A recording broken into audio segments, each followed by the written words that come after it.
বাংলাদেশের ইসলামপন্থী রাজনীতিতে শুরু হতে যাচ্ছে নতুন অধ্যায়। জামাতকে পাশ কাটিয়ে আবারও এক ছাতার নিচে ফিরছে কওমি ঘরানার 7টি ইসলামী দল। আর সেই পথের কেন্দ্রবিন্দুতে উঠে আসছেন মাওলানা মামুনুল হক। চট্টগ্রামের একটি বৈঠক ঘিরে এখন রাজনৈতিক অঙ্গনে ঘুরছে এমন প্রশ্ন। সম্প্রতি চট্টগ্রামের ফটিকছড়ির জামিয়া আজিজুল উলুম বাবুনগর মাদ্রাসায় অনুষ্ঠিত হয়েছে দীর্ঘ মতবিনিময় সভা। হেফাজতে ইসলামের শীর্ষ আলেমদের উপস্থিতিতে সকাল থেকে বিকেল পর্যন্ত চলেছে এই বৈঠক, যাতে অংশ নেন 7 ইসলামী রাজনৈতিক দলের প্রতিনিধিরা। তবে সবচেয়ে বেশি আলোচনায় এসেছে একটি বিষয়, জামাতে ইসলামীর অনুপস্থিতি। সভায় উপস্থিত কয়েকজন নেতার ভাষ্য অনুযায়ী হেফাজতের মুরব্বীরা ইসলামী দলগুলোকে নিজেদের মধ্যে ঐক্য জোরদারের আহ্বান জানান।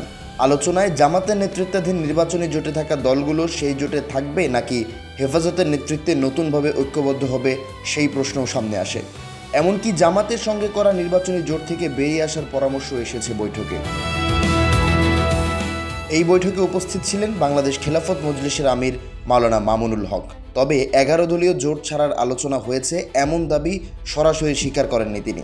তার দাবি, মূল আলোচনা ছিল হেফাজতের সঙ্গে ইসলামী দলগুলোর পারস্পরিক সম্পর্ক আরও শক্তিশালী করা, একই সঙ্গে আগের মতো ঘনিষ্ঠতা ফিরিয়ে আনা। অন্যদিকে হেফাজতের কয়েকজন শীর্ষ নেতা বিষয়টি আরও স্পষ্ট করেছেন। সিনিয়র নায়েবে আমির মাওলানা সালাউদ্দিন নানুপুরি বলেছেন, জামাতের সঙ্গে জোট করা দলগুলোর ভবিষ্যৎ অবস্থান নিয়েই আলোচনা হয়েছে। যুগ্ম মহাসচিব আজিজুল হক ইসলামাবাদী আরও এক ধাপ এগিয়ে বলেন, জামাতকে বৈঠকে না রাখার সিদ্ধান্ত ছিল হেফাজতের মুরব্বীদের।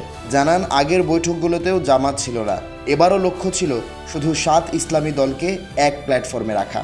রাজনৈতিক বিশ্লেষকদের মতে বিষয়টি শুধু একটি সাংগঠনিক বৈঠক নয়, বরং এটি কওমি ঘরানার ইসলামপন্থী রাজনীতির ভেতরে নতুন শক্তির ভারসাম্য তৈরির ইঙ্গিত।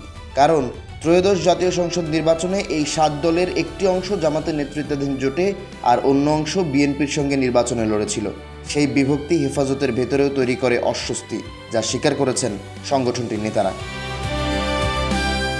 এখন সবচেয়ে বড় প্রশ্ন, 11 দলের বিরোধী জোট কি আসলেই ভেঙে যাচ্ছে? সেক্ষেত্রে এনসিপির অবস্থান কি হবে? নাকি নির্বাচনী জোট অক্ষুণ্ণ রেখেই হেফাজতের নেতৃত্বে সমন্বয়ের পথ খুঁজবে তারা? উত্তর হয়তো সময়ই বলবে। তবে এমন কার্যকলাপে জামাত ও হেফাজতের মধ্যকার সম্পর্কের ফাটল দিন দিন আরও গভীর হচ্ছে, এ নিয়ে দ্বিধা করছেন না কেউ।